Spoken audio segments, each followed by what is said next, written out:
54 வருஷம் கட்சி தொடங்குறதுல இருந்து இங்க இருக்கீங்க. இன்னொரு கட்சிக்கு போறதுக்கு மனதளவுல தயாராயிட்டீங்களா? இல்ல இல்ல இல்ல இல்ல நான் சொல்றது கேளுங்க.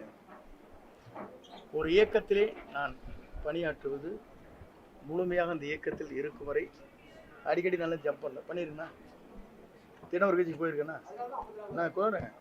இன்னைக்கு வந்ததுக்கு காரணமே ஒரு புதியமான ஒரு மாற்றத்தை உருவாக்குவதற்கு ஒரு பயணத்தை மேற்கொண்டிருக்கிறார்கள். மக்கள் வரவேற்பு மாபெரும் வரவேற்பு. நீங்க பாக்குறீங்க டிவி கேரளா என்ன சொல்றாங்க சேனல்ல எங்களுக்கு என்ன வந்திருக்கு சொல்றாங்க 1 கோடி பேர் பாக்குறாங்க எங்க சேனலை. நாங்க அதனாலதான் 10 சேனல் போட்டு இறங்குற இடத்துலயும் எடுக்கிறோம், நிற்கிற இடத்துலயும் எடுக்கிறோம், அங்கேயும் எடுக்க. நீங்க தானே சொல்றீங்க. எனக்கு சொன்ன ஒரு ஓனர் சொல்லியிருக்காரு, 4 ஓனர் கேட்டுக்கிறீங்களா இல்லையா? நாங்க அதுக்குத்தான் முடிக்க உங்களை படம் எடுத்துட்டு இருக்காரு அவரை அப்படிங்கிறாங்க. 10 சேனல் போடுறாங்க. யாராச்சும் போடுறாங்களா? இறங்குற இடத்துல எடுக்கிறீங்க, ஹெலிகாப்டர்ல எடுக்கிறீங்க, ஓடுற கூட எடுக்கிறீங்க, அங்கேயும் நிக்கிற போது எடுக்கிறீங்க.